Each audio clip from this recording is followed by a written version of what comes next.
Ce coût se présente ainsi qu'il suit. D'abord, la phase de la préparation de la dialyse où il faut confectionner la fistule qui a un coût par an de 326 667 francs, 67 francs CFA. On ne fait ça qu'une fois. Pour ce qui concerne les séances de dialyse, le coût unitaire d'un branchement de 82 603 francs CFA, soit 12 886 068 francs par an.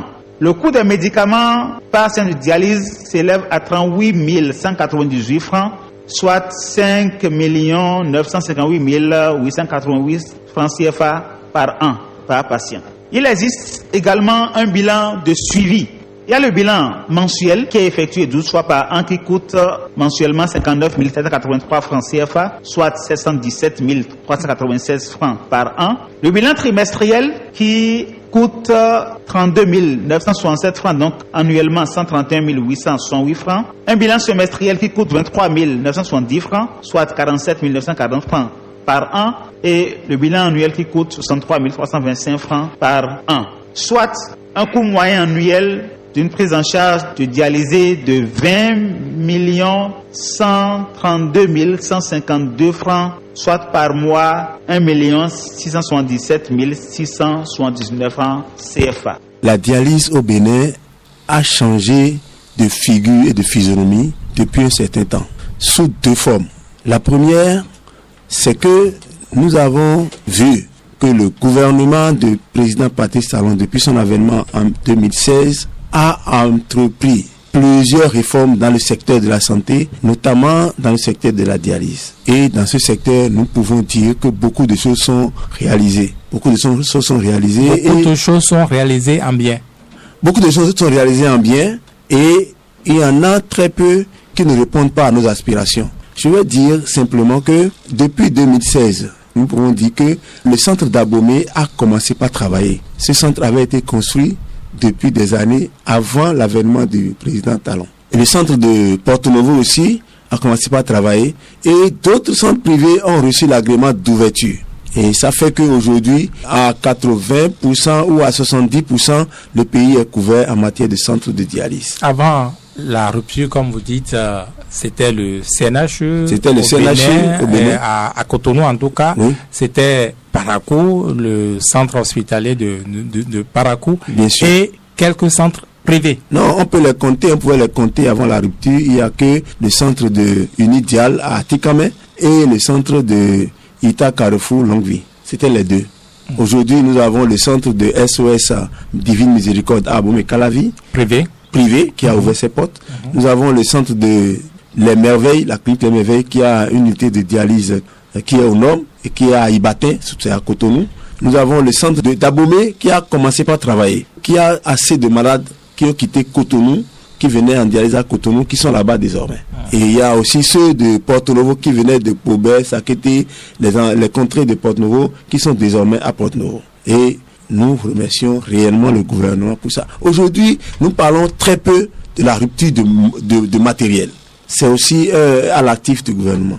Nous parlons très peu de rupture de matériel, puisque dans un passé récent, vers la fin de l'année, c'est des problèmes et on crie partout, on court dans tous les sens pour avoir le matériel pour dialyser les gens. Aujourd'hui, avec les réformes, nous avons de moins en moins des ruptures de matériel. Et nous pouvons le dire, nous pouvons remercier le gouvernement pour tout ça là. Mais le vrai problème que nous avons, on ne va pas se voiler la face, le vrai problème que nous avons, lorsque les centres sont ouverts, lorsque nous avons le matériel, le patient qui doit aller se dialyser, il doit débourser de l'argent s'il n'a pas la prise en charge. Alors qu'il doit débourser beaucoup d'argent. D'où la nécessité de donner la prise en charge de la dialyse aux malades décrétés insuffisants rénaux chroniques. En fait, pour ceux qui ne savent pas, parce que vous n'imaginez pas, il y a des gens qui ne savent pas ce que c'est que la dialyse. Quand vous dites ils doivent aller se dialyser, c'est aller se brancher à un appareil, si je comprends bien. Oui. Pourquoi et comment ça se passe?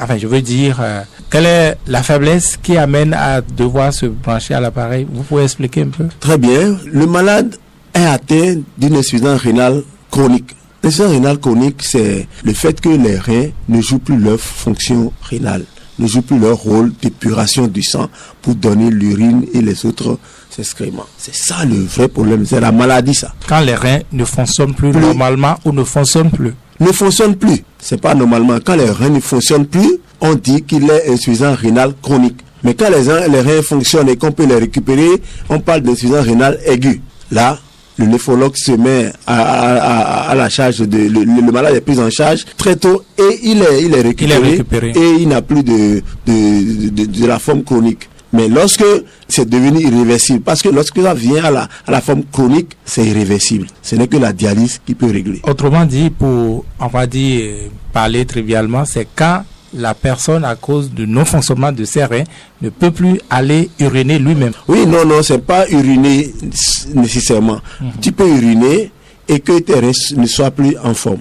Ah ouais. Oui, il y a des gens qui sont dialysés aujourd'hui, mais qui urinent toujours. Ce n'est pas automatique. Ok, donc il y en a qui n'urinent pas, non? Il y en a qui n'urinent pas. Depuis un certain temps, il y en a qui n'urinent pas et c'est à l'hôpital qu'ils viennent à la dialyse et nous appelons ça, venir à la dialyse, nous appelons ça venir uriner à l'hôpital pour donner le moral à nos camarades. On dit à nos camarades, qu'est-ce que vous venez faire à l'hôpital? Nous venons uriner à l'hôpital. Pour ceux qui n'urinent plus. Comprenez? Donc, voilà un peu le schéma. Et lorsque la personne est atteinte de l'insuffisance rénale chronique, il n'y a que deux choses qui peuvent le récupérer. Soit il fait la dialyse, soit on lui trouve une greffe, on lui fait une greffe rénale. Alors, nous n'avons pas encore le dispositif au Bénin pour faire la greffe rénale. Peut-être que ça va arriver dans le chic. On ne sait pas encore. On n'a pas encore été informé qu'il y aura la greffe rénale dans le chic. Pour le moment, c'est la dialyse. Le nouvel hôpital de Calavi. Pour le moment, nous sommes soumis à la dialyse, à vie. Alors, je disais tout à l'heure que la prise en charge est importante parce que pour faire la dialyse au Bénin, le minimum qu'il faut débourser, c'est 70 000 francs par séance de dialyse. 70 000 francs par séance de dialyse. Par séance de dialyse. Les médecins... Et il faut le faire combien de fois par semaine? J'en viens. Les normes prescrivent qu'il faut le faire 3 fois par semaine. Donc, vous êtes à 210 000 par semaine pour pouvoir continuer à rester en vie malgré votre dialyse ou malgré les reins qui ne fonctionnent plus. Voilà. Vous êtes assujetti à 3 dialyses par semaine et l'unité est à 70 000 francs. 210 000 fois 4. Fois 4 pour le mois. Fois 12. Fois 12 pour l'année et ad vitam aeternam. C'est-à-dire, avec ça, jusqu'à la mort. Vous ne pouvez pas vivre si vous n'avez pas les ressources. C'est pas la peine, vous ne pouvez pas. Il y en a. Donc, je disais, c'est ça ce qu'il faut pour qu'un malade dialysé puisse survivre. C'est des gens qui travaillent encore. C'est des gens qui produisent de la... Il y en a parmi nous des commerçants, des ouvriers, des artisans, des gens qui travaillent, des fonctionnaires. Il y en a qui travaillent encore, qui produisent de la richesse pour le pays, qui contribuent sérieusement au développement de ce pays. Mais pour les prendre en charge, c'est un véritable problème. Je vais vous dire en passant que, entre-temps, les fonctionnaires, on a commencé par redonner la prise en charge aux fonctionnaires de l'État. En 2019, c'était suspendu pour tout le monde. Et entre-temps, ils ont compris que le Code du travail a contraint le gouvernement ou bien l'État à prendre en charge ces fonctionnaires. Et c'est ça qui a fait que désormais les fonctionnaires sont pris en charge, mais les autres couches de la population qui ne sont pas fonctionnaires sont laissées mourir. Les fonctionnaires représentaient quelle proportion à peu près par rapport aux autres, ou les autres représentent quelle proportion par rapport aux... Non, il y avait plus d'indigents, de personnes non fonctionnaires que de fonctionnaires dans ceux qui font la dialyse. Il y avait pas assez de fonctionnaires. Il n'y a même pas, jusqu'à aujourd'hui, il n'y a pas assez de fonctionnaires.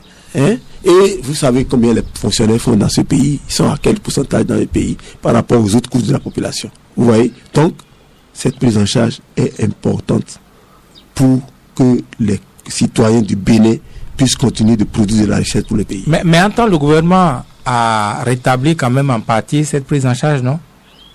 Non, elle n'a pas été rétablie. On a parlé de 80% désormais, un certain nombre de produits d'intrants sont pris en charge. Et bon, le patient va payer environ 20% pour sa prise en charge par semaine. Monsieur le journaliste, venons à cet arrêté qui dit qu'il faut payer 20%, le patient doit payer 20%.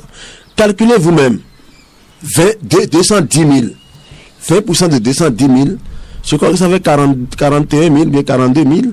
Par semaine. Par semaine. Fois 4 dans le mois. Quel salaire il a pour payer ça là, de son salaire, survivre avec sa famille et faire ce qu'il doit faire. Et il doit le faire jusqu'à la fin de sa vie. Impossible. L'impossible. On ne peut pas, la dialyse, même si on nous dit de payer 1% de la prise en charge de la dialyse, les dialysés ne peuvent pas payer. Aucun Béninois ne peut payer 1% de la prise en charge de la dialyse. C'est pas la dialyse seule qui fait le problème. Quand vous faites la dialyse, il y a d'autres problèmes, d'autres maladies collatérales qui viennent se greffer. Et c'est le patient qui prend en charge. Ce n'est pas la prise en charge de la dialyse. Il faut faire la dialyse et vous donne quelques médicaments.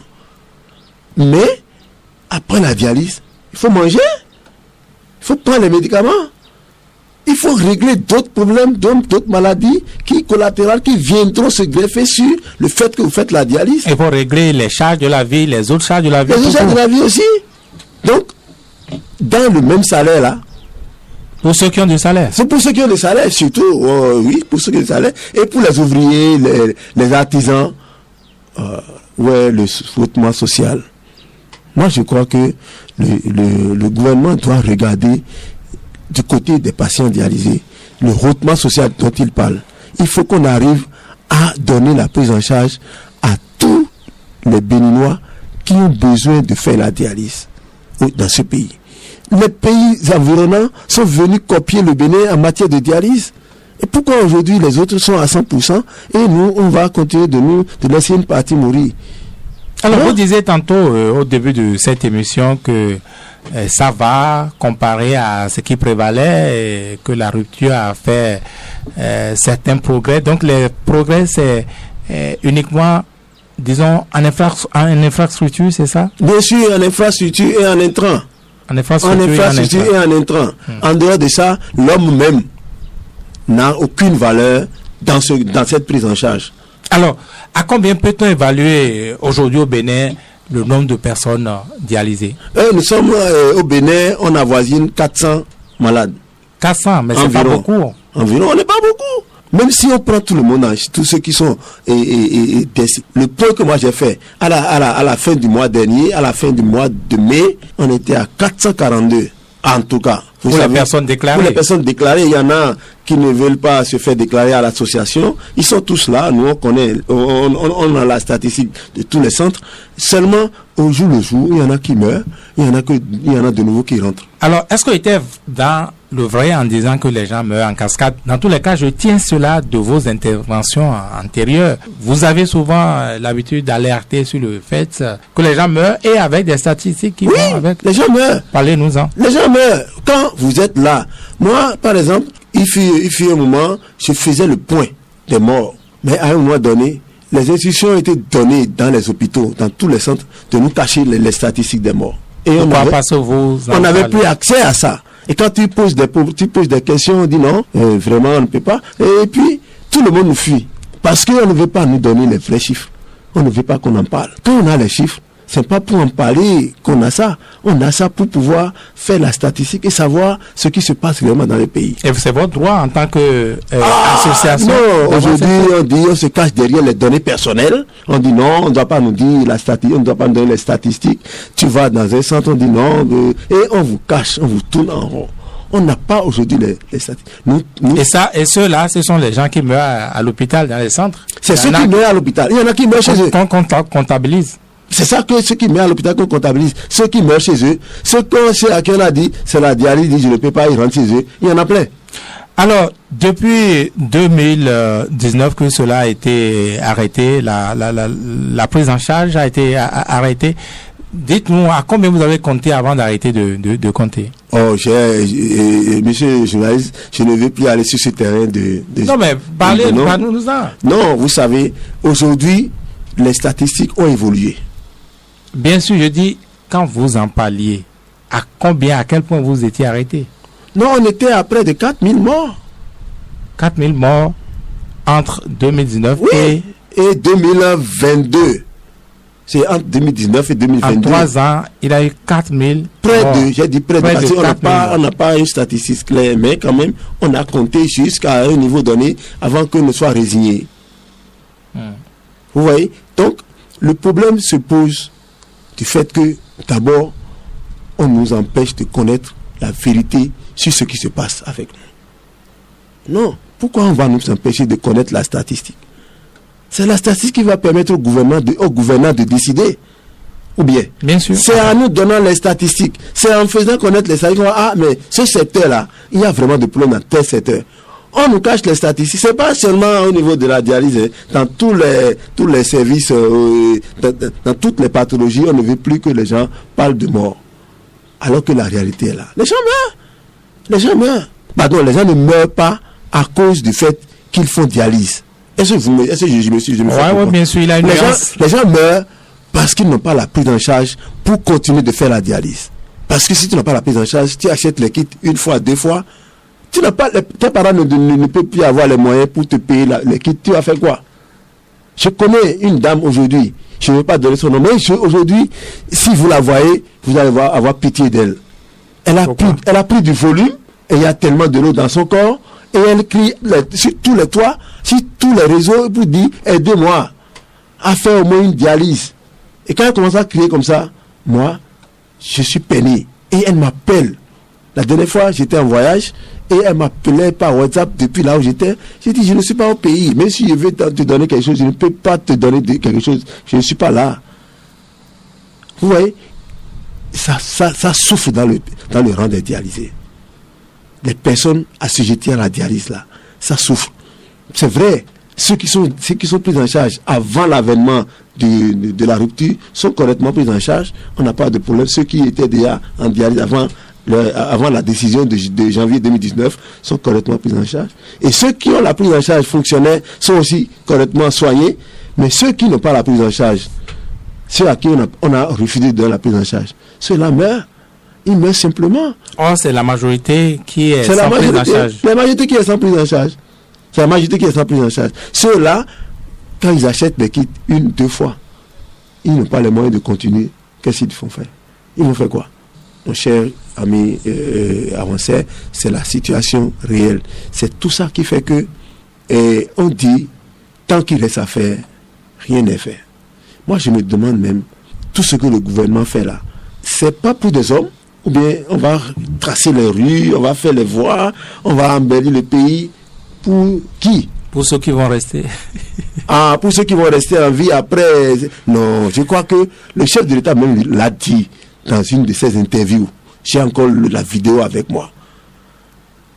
Il a dit, on ne fera pas les routes pour des gens, pas pour les mourants.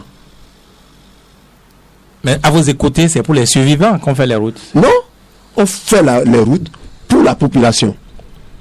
Si ton heure n'a pas sonné, tu ne mourras pas.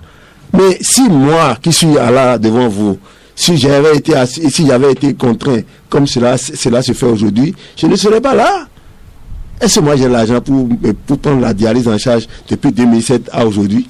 Vous pensez? Autrement dit, vous êtes fonctionnaire et c'est grâce à ça que vous survivez, c'est ça? Mon cher ami, je ne suis pas fonctionnaire avant que les réformes n'arrivent. Un agent de la mairie n'est pas fonctionnaire, vous savez? On appelait ça agent des collectivités locales.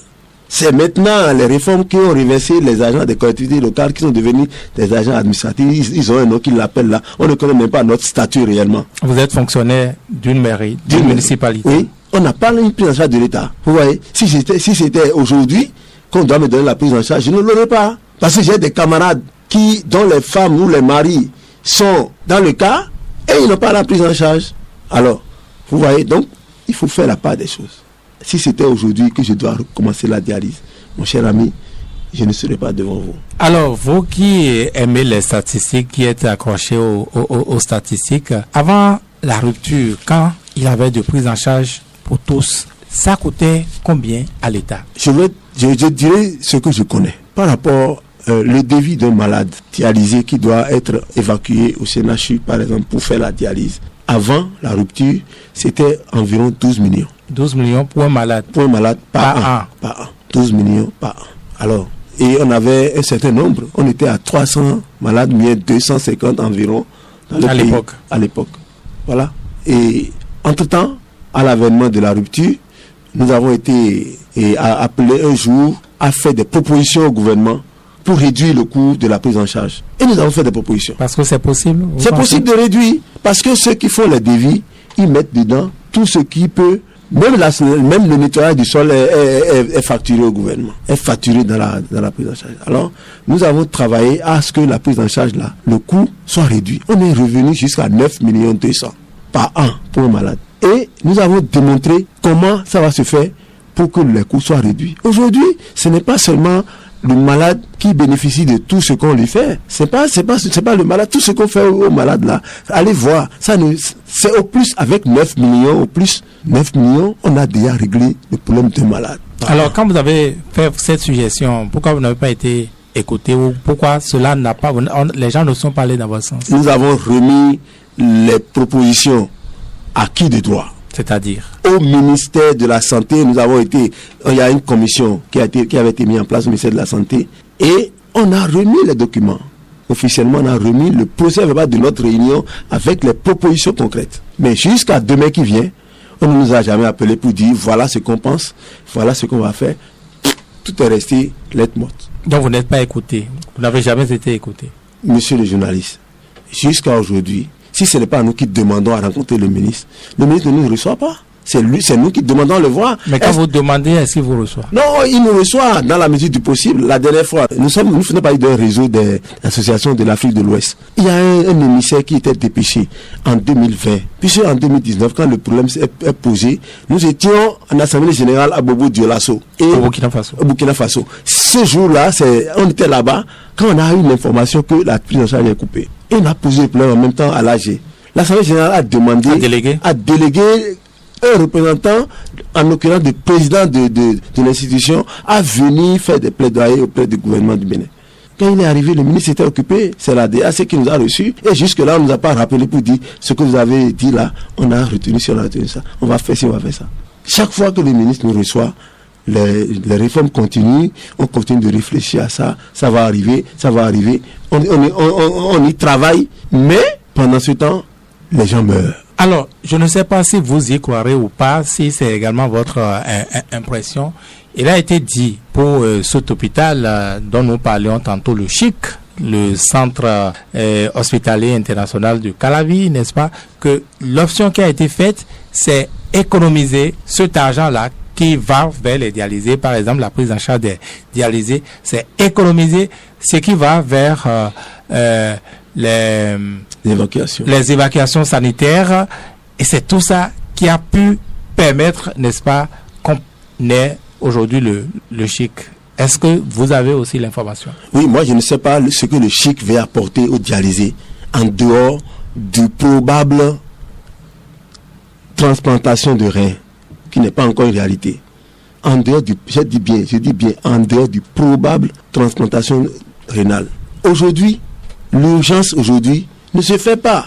C'est permettre aux gens de continuer à faire la dialyse en attendant qu'on les transplante. Et qu'est-ce que le CHIC veut apporter aux dialysés? Je ne sais pas. Non, sans avoir fait cette économie-là, parce que le Bénin n'a pas assez de ressources, eh bien, on n'aurait pas eu le CHIC aujourd'hui. Non, je vais vous dire que depuis le président Kérékou, paix à son âme, personne n'est plus évacué faute de dialyse, pour dialyse à l'extérieur.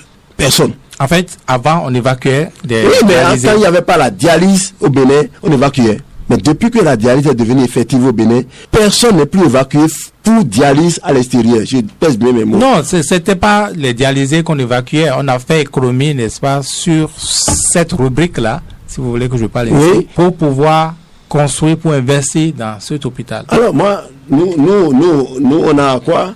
On a quoi dans ça? Nous, on a quoi dans ça? C'est vrai. C'est ça que je vous disais. La seule chose qui peut nous arranger dans ça, c'est quand on va nous dire, dans le CHIC, aujourd'hui, il y aura la transplantation rénale. Voilà le cadre institutionnel, voilà le cadre juridique qui est tracé. Mes chers amis, à partir de maintenant, les dialysés peuvent passer à des examens pour aller à la transplantation. Je suis d'accord. Mais le dialysé aujourd'hui, là, il gagne quoi dans le CHIC? On va ouvrir une unité de dialyse au niveau de CHIC à Calavi. Il va continuer de faire la dialyse aux gens.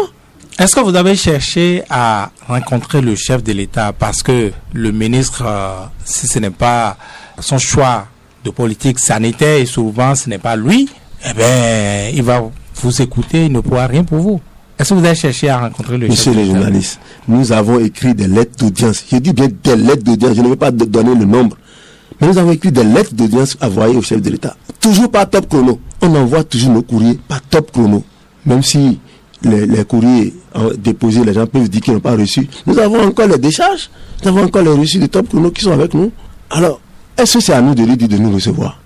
Nous avons écrit pour demander à ce qu'ils nous reçoivent, pour qu'on lui explique clairement le problème que la dialyse a, les dialysés ont. Mais on n'a pas été reçu. On n'a jamais été reçu. Depuis qu'on est en train de crier, on n'a jamais été reçu par le président de la République. Bon, peut-être qu'il donne des instructions aux autres de nous recevoir. Peut-être qu'il n'a pas notre temps. Peut-être qu'il a il n'a pas le temps, il a beaucoup de choses à faire. On le comprend. Mais est-ce que vous pensez que peut-être aussi qu'il ne sait pas que vous existez, que ce problème existe? Non, on ne peut plus dire ça. Aujourd'hui, on ne peut pas dire que le chef d'État n'est pas informé de nos problèmes. Moi, les gens m'appellent de la présidence pour me poser des questions. Ils ont eu l'information qu'il a demandé de me poser des questions. Il est informé. Moi, je sais qu'il est informé.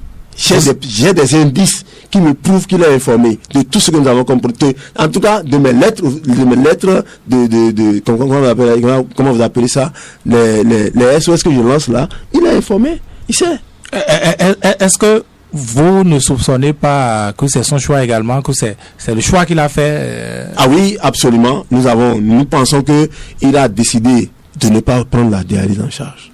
Et que moi, je me dis même des fois, excusez-moi, je le dis des fois, je dis, mais avec ce qui se passe, est-ce qu'on n'est pas en train de penser à ce que ceux qui sont déjà pris en charge là, on les regarde jusqu'à ce que tout le monde finisse et que on reprenne le truc à nouveau d'une autre manière en imposant aux gens de payer un montant avant de faire la dialyse.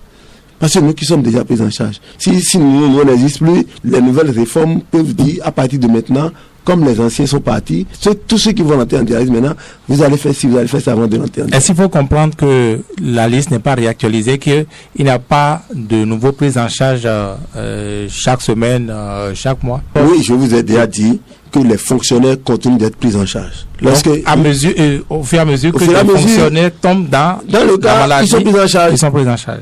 C'est vous et moi là, nous qui ne sommes pas fonctionnaires de nulle part, c'est nous là qui sommes laissés mourir, simplement. C'est pas ça. Nous sommes tous des Béninois. Et la Constitution du Bénin exige à tout dirigeant de ce pays de prendre en charge, de soigner. La santé, c'est primordial dans notre Constitution, c'est bien écrit. Est-ce que vous avez sondé les organisations des droits humains? N'y a-t-il pas un problème de droits humains là, en ce qui vous concerne, en ce qui concerne l'abandon des dialysés au Bénin? Monsieur le journaliste, quelle institution est encore à sa place au Bénin? Mais ça ne vous regarde pas. Nous avons des actes pour l'histoire. Nous avons saisi la Commission béninoise des droits de l'homme. Et qu'est-ce que vous a été répondu? Non, jusque-là, en tout cas, la lettre qu'on a envoyée pour nous plaindre de ce qui se passe n'a pas été répondue. Mais récemment, nous avons été reçus par la vice-présidente de la Commission béninoise des droits de l'homme qui nous a écoutés et qui a promis nous recevoir avec tout le bureau de la commission pour qu'on vienne faire notre plaidoyer afin qu'ils puissent voir ce qu'il faut faire. Donc disons, on a fini par répondre quand même à votre courrier. Non, c'est pas au courrier qu'on a répondu. Non. C'est le jour où on échangeait, j'ai dit que j'ai déposé un courrier, elle dit non, qu'elle n'a pas reçu ce courrier. Peut-être que c'est resté au niveau du président qui n'est plus président actuellement. Peut-être. Non. Ce que je dis, je l'assume.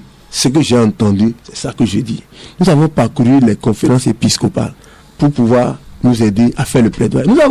Nous sommes passés par tous les moyens légaux pour nous faire écouter, pour nous aider à faire le plaidoyer. Même le président de l'Assemblée nous a reçus et a reçu notre plaidoyer. Alors, où est-ce qu'on doit aller encore? Qu'est-ce que vous avez fait à l'international? Il existe, même au Bénin, ici, Amnesty International, Bénin, il existe des organisations à l'international. Vous pouvez même saisir la Cour de la CEDEAO, des instances du genre, non? Je vais vous dire, avant d'aller sur ces instances, il faut finir le palier du Bénin. Vous avez compris? Il faut finir le palier du Bénin. Nous avons écrit à la Cour constitutionnelle pour poser le problème. On a été en audience. La Cour constitutionnelle nous a dit que le gouvernement n'a pas les moyens de nous prendre en charge. La Cour constitutionnelle vous a dit quoi? Nous a dit que le gouvernement a dit qu'il n'a pas les moyens de nous prendre en charge. Nous avons encore la décision est là. Et la décision disait quoi? Donc, après avoir interpellé le gouvernement, il dit qu'il n'a pas les moyens de nous prendre en charge. Donc, il se pose un problème des droits humains là? Réellement, mais quelle institution, où est-ce qu'on doit aller encore? Il faut finir. On a saisi la Cour suprême. Donc vous avez fait tout ce qu'on peut faire. La Cour suprême nous a dit, en audience, nous a dit qu'elle est incompétente. Elle s'est déclarée incompétente pour régler notre problème. Où est-ce qu'on va aller encore? Dites-nous. Il faut finir avec le palier du Bénin. Avant de si on écrit, on a des juristes qui nous conseillent. Si on ne finit pas le palier du Bénin et qu'on va à l'extérieur, c'est comme s'il faut aller encore d'abord régler les problèmes au niveau du Bénin. Mais il semble que vous avez fini maintenant le palier, non? Oui, maintenant on se prépare à aller à l'international. C'est maintenant qu'on se prépare, on prépare les documents, on arrange les choses, on agence les choses pour aller à l'international. Mais ce n'est pas... Est-ce qu'on a besoin d'aller à l'international avant d'être écouté? Est-ce que maintenant que l'hôpital, le fameux Chic, est construit, va ouvrir, est-ce que ce n'est pas le moment pour vous de vous faire entendre auprès de ces autorités? Mais c'est ça qu'on fait. On est en train de le faire là. Oui, à la suite de cette émission, que le ministre nous appelle pour nous informer du Chic, ce que le Chic apporte aux dialysés. Qu'est-ce qu'on va faire? On va aller taper la porte au ministre pour dire qu'est-ce que le Chic veut nous donner? Non, nous sommes une association régie par la loi de 1901 et nous sommes régulièrement enregistrés au ministère de l'Intérieur. Nous ne sommes pas une association fictive, nous sommes une association régulièrement enregistrée et nous faisons régulièrement nos assemblées générales. Nous avons tous les documents qui sont avec nous. Nous sommes une fêtière des dialysés du Bénin. Quand on nous consulte, on ne nous consulte en rien, on fait les choses et on nous impose et on dit que nous sommes des patients, on n'a pas droit à entendre. Attention, les patients ont des droits, c'est ce que les gens ne comprennent pas.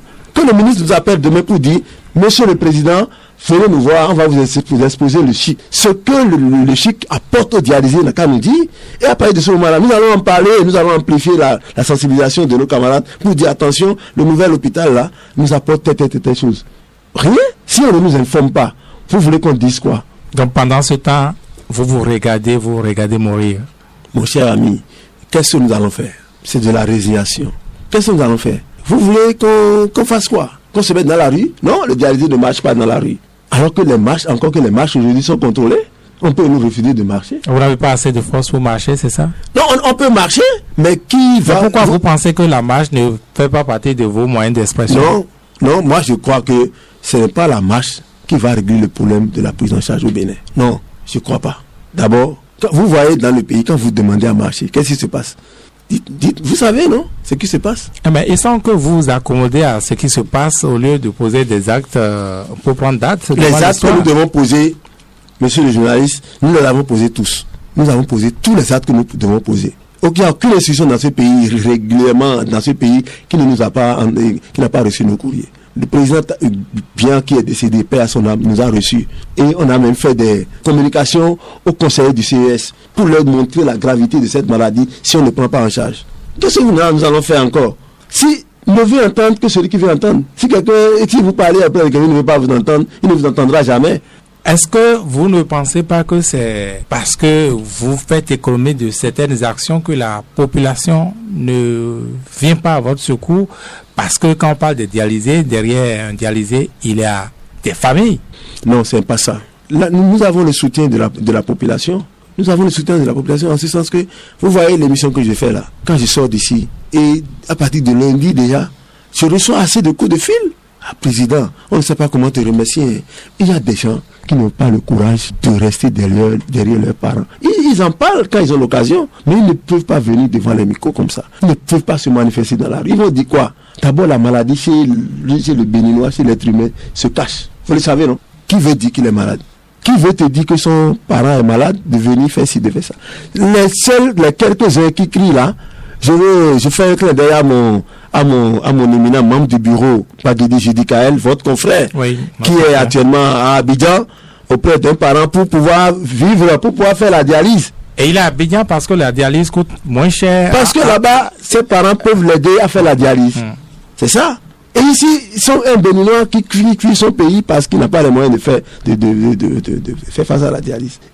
Les cas sont légion, hein. Il y a beaucoup qui m'ont appelé, président, moi je vais aller au Burkina Faso. Moi je vais aller à tel endroit. Il dit vraiment, mettez-moi hors de ça. Je ne sais pas ce que je vais vous dire. Filez-moi le coup de mon gant, et nous confions au gant. Quand on sera en vie, c'est le sauve qui peut. C'est le sauve qui peut. Quand on aura la vie, et quand il y aura des changements, ou quelqu'un d'autre va vouloir nous écouter, ou quelqu'un va vouloir nous écouter, je vais vous dire de revenir, de venir.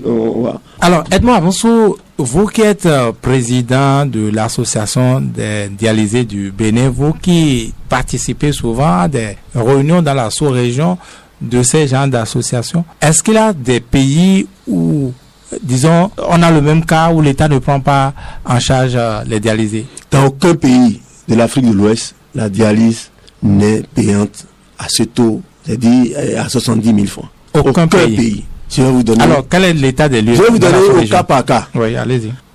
Le Togo, aujourd'hui, c'est à 35 000. 35 000 francs la semaine? La séance de dialyse. Okay. Pour les personnes qui ne sont pas prises en charge. Encore que là, la prise en charge vient.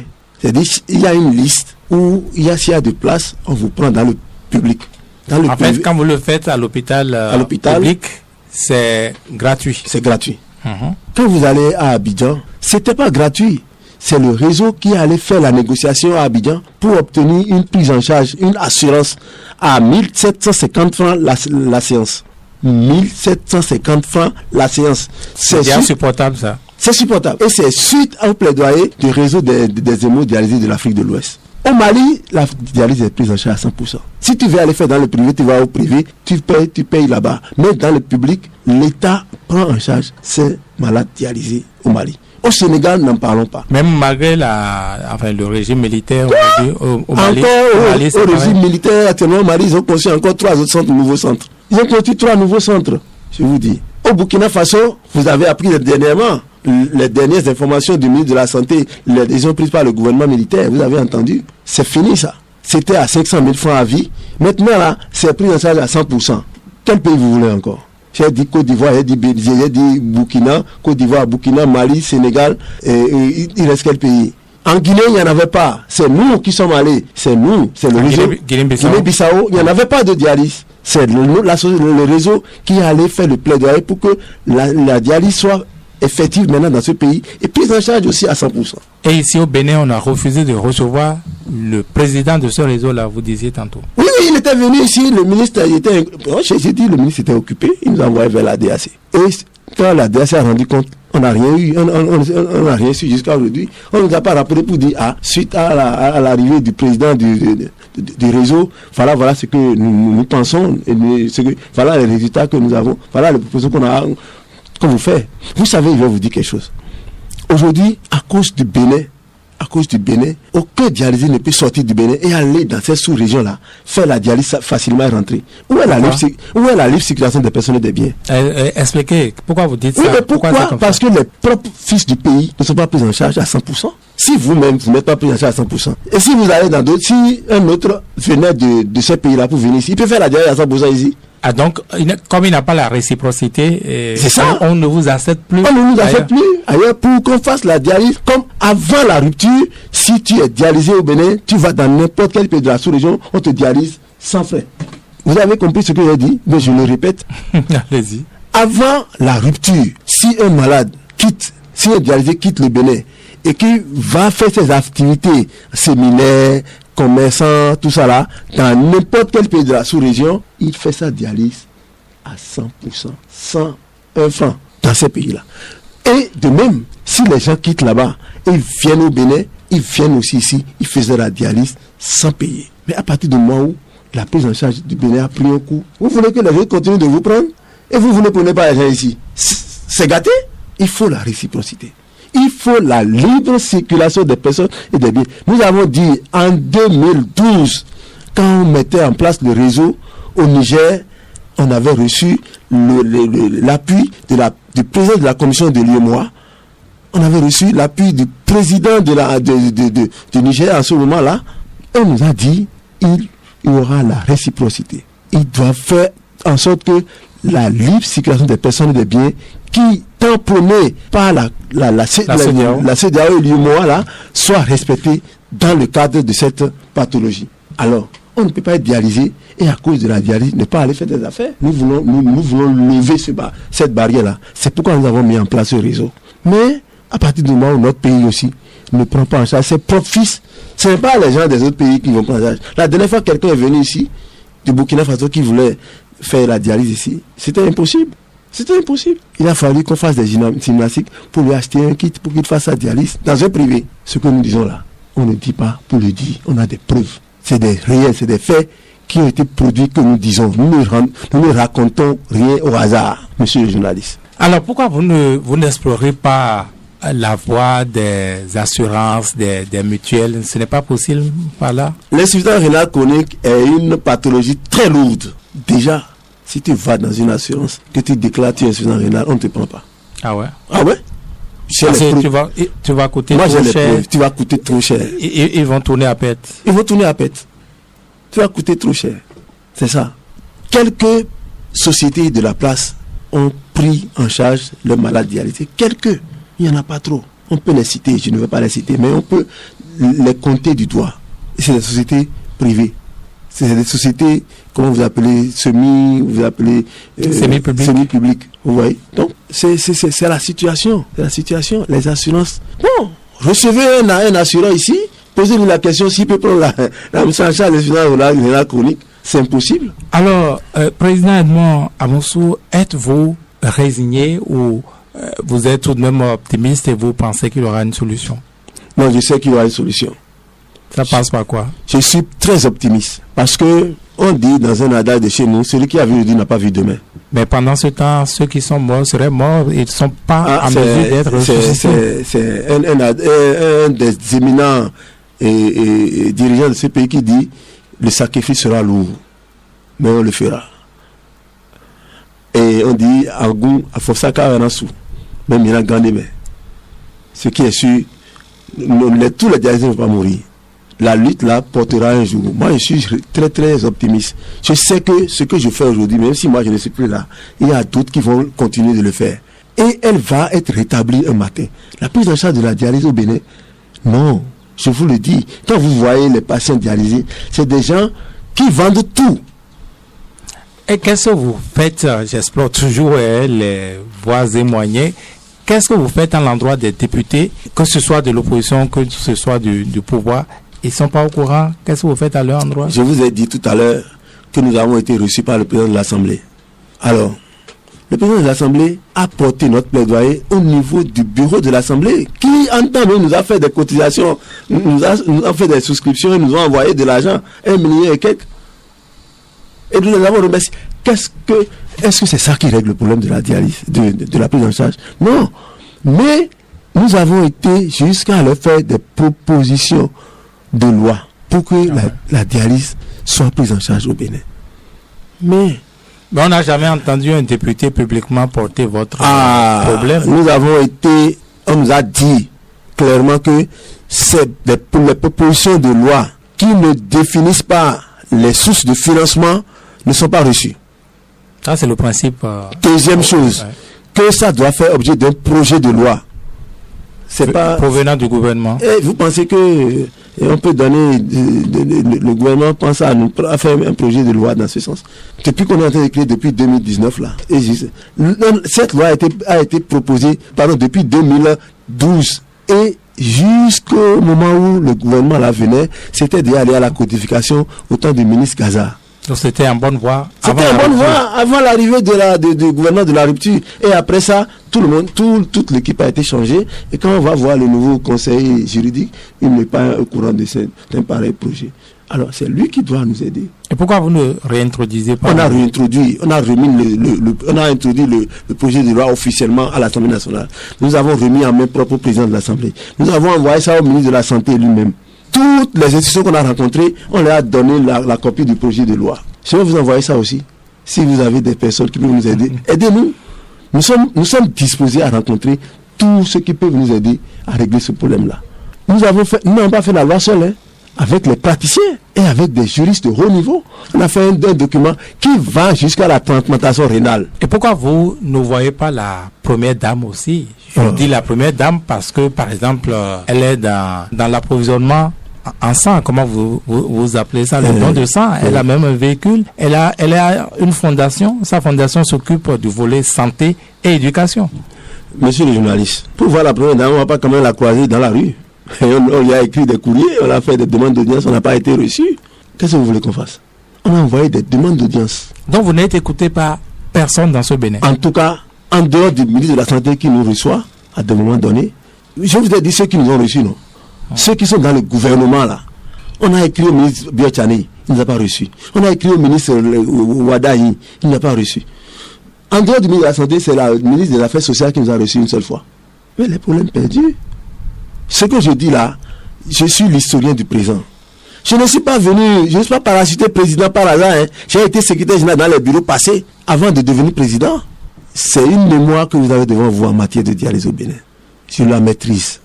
Donc, je vais vous dire, il n'y a pas encore cette personne qu'on n'a pas cherché à rencontrer. Ceux qui veulent nous recevoir, nous ont reçus. Ceux qui ne le veulent pas, ne nous ont pas encore reçus. Nous avons reçu mais, tout le monde, on a écrit à tout le monde, on a reçu presque toutes les sommités de ce pays, en dehors du chef de l'État et de la première dame. Alors, Edmond Amoussou, vous étiez quand même, on va dire régulièrement dans les médias, on voyait quelques reportages posés. Pourquoi il n'y a plus rien du genre aujourd'hui? Monsieur le journaliste, je vous ai dit qu'il y a de la résignation. On parle, ceux qui veulent entendre. Ceux qui doivent entendre pour apporter la solution là, ils font la sourde oreille. Vous parlez, ça ne donne rien. Ça ne donne rien. On parle. Et on a même parlé des fois et des autorités sont venues nous contredire. Alors que ce que nous disons là, c'est visible. C'est palpable. Quel intérêt nous avons à mentir? Est-ce que moi je peux mentir sur le compte d'une autorité? Est-ce que moi je peux mentir? Dis quoi? Je suis justiciable. Si je dis quelque chose qui n'est pas bien, vous pensez que je serai encore debout devant vous là? Mais pourquoi vous ne voyez pas les députés de l'opposition pour que au moins le gouvernement soit officiellement et solennellement interpellé au Parlement? Nous, on ne connaît pas opposition ni mouvance. On ne connaît pas. Nous sommes des patients, nous sommes des malades, des personnes qui recherchent prise en charge. Nous avons donné la loi aux députés. Je ne veux pas dire opposition ni mouvance. On a donné aux députés. Et des députés ont interpellé le gouvernement sur la prise en charge à l'Assemblée. Les réponses que l'on donne là, c'est des réponses qui vont vers le chic. Et on a fait beaucoup de choses. On a pris en charge, on a construit, on a fait, on donne des chiffres. Mais le réel problème là n'est pas résolu. On ne peut pas aller dire, nous on n'est pas des personnes qui doivent nous brandir qu'on est opposant. On est opposant à quoi? On parle de notre santé, on va être opposant à quoi? Nous on est opposant de rien. Les députés sont des députés, qu'ils soient de l'opposition ou de la mouvance, ils connaissent le problème. Ils ont des parents parmi nous, ils ont des frères, des amis qui sont des dialysés, qui les interpellent. Alors, qu'est-ce qu'on doit faire encore? Edmond Amoussou, nous arrivons au thème de cette émission. Vraiment, c'est très court, hein. On a encore beaucoup de choses à dire, mais je vous remercie déjà pour m'avoir permis d'être là. Et cette fois-ci, je voulais lancer un appel. Et dans le cadre de la reddition de comptes, je ne sais pas quelle est la place de la prise en charge de la dialyse dans les redditions de comptes. Ils n'ont qu'à nous dire, ceux qui parlent de la reddition de comptes là, ils n'ont qu'à venir nous dire sur les antennes des télévisions, des radios là, la place de la dialyse, de la prise en charge de la dialyse dans les redditions de comptes. Ils ont fait quoi pour la prise en charge? En dehors des centres construits, des intrants, de tout ce on connaît, et les patients qui meurent là. On en fait quoi? Ils n'ont qu'à venir nous dire, parce que ça fait aussi partie de la reddition de comptes. Ça fait partie. Donc justement, au cours de la tournée, vous ne les avez pas interpellés? Ah non, pas. Monsieur, on n'a pas besoin de les interpeller. Ils savent. Et quand vous croyez que c'est tout ce que les gens disent qu'on passe? Vous croyez que c'est tout ce que les gens disent au cours des redditions de comptes là qui sont passés? Non. Il y a des gens qui ont posé des questions sur la dialyse, mais non, on n'en a pas fait cas. Moi, je connais des gens qui étaient dans la masse, qui ont posé des questions, mais ces questions-là n'ont pas été répondues. On est juste passé dessus. Même si on n'en pose pas de questions, on a le droit de nous dire l'état de la prise en charge de la dialyse au Bénin. Puisque chaque fois, nous, on sort, on en parle. On peut nous dire, le président de dialysés parle chaque fois, il dit ci, il dit ça. Voilà ce qu'on a fait. Pour la prise en charge des gens, voilà ce qui bloque. Voilà pourquoi on ne prend pas en charge. On peut nous dire, s'il y a des actions que nous devons mener nous-mêmes à notre sein pour qu'on prenne les gens en charge, on peut nous le dire. Au lieu de ne rien nous dire et de se taire pour que tout le monde meure en silence.